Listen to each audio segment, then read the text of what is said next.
Winter is a great time for stargazing. Skies are generally clear, and during this time of year, we're looking into an area in our galaxy where there are not quite as many stars, so visibility is better. It also gets dark pretty early, so you don't have to stay out late to have the opportunity to stargaze. And since we're in the low country, rarely does it get too cold to be outdoors.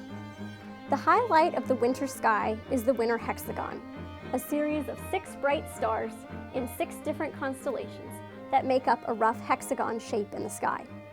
You can start from a familiar constellation, Orion, and star hop to all of the other stars and other constellations.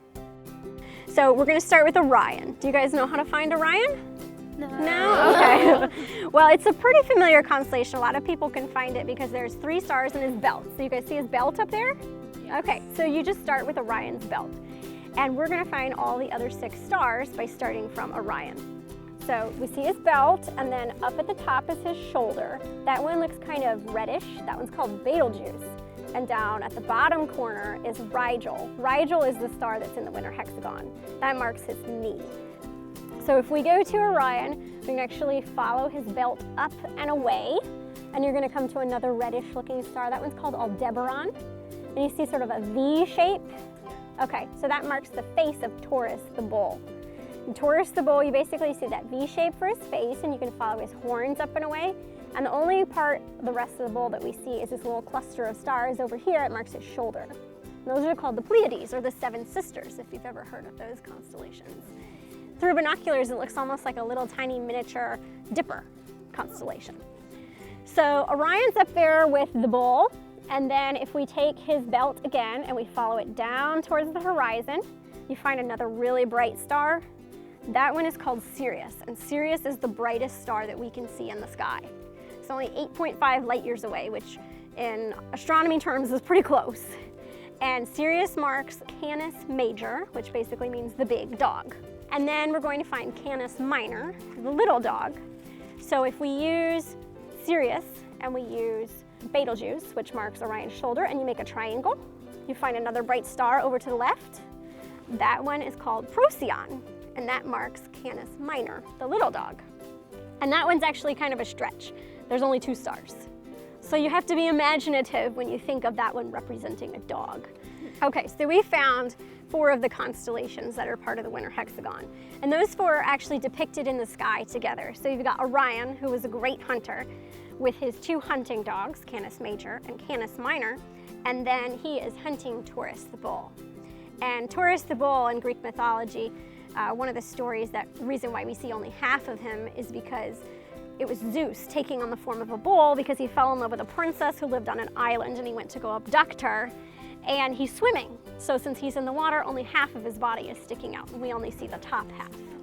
Okay, so to find the other couple constellations, we're actually going to go back to Orion, and we're just going to draw a line straight up the middle, sort of in between his shoulders and his feet, up and away, and you are going to come to a star called Capella, and that one is in Auriga. Now, those names don't make a lot of sense, but Auriga is the charioteer, so it's a tribute to the creator of the chariot. And Capella actually means the she-goat. Doesn't make a lot of sense either, but see the 3 little stars that make a triangle down there by Capella? Okay, those are called the kids. So she's a goat, she would have kids.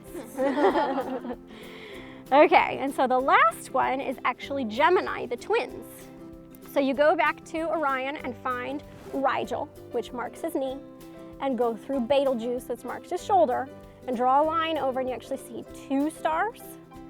So there's 2 stars side by side. Those are Castor and Pollux. And Castor and Pollux were the 2 Gemini twins. And those actually you can see pretty well, little stick figures. There's 2 guys standing with their arms around one another and their little triangle legs coming out in the bottom. And Castor and Pollux are an interesting story. In Greek mythology, they were twins, but they also had a triplet sister, all with different fathers, a mortal mother, and Castor was immortal and Pollux was mortal. And when Pollux was killed in battle, because they were Argonauts, his brother asked to share his immortality, and Zeus cast them both into the sky as a constellation so that they could be together forever.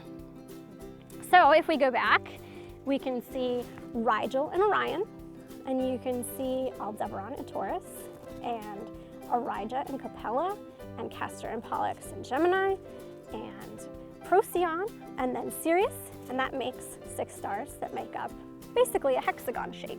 Once you learn to find the stars and the constellations of the winter hexagon, you know almost half the night sky. Winter is a great time to start stargazing because you can start from a familiar constellation, which will point the way to the other constellations of the winter hexagon. Next time the temperatures turn cooler, the salt marsh cordgrass becomes brown, and the deciduous trees drop their leaves, head out to spend some time under the night sky.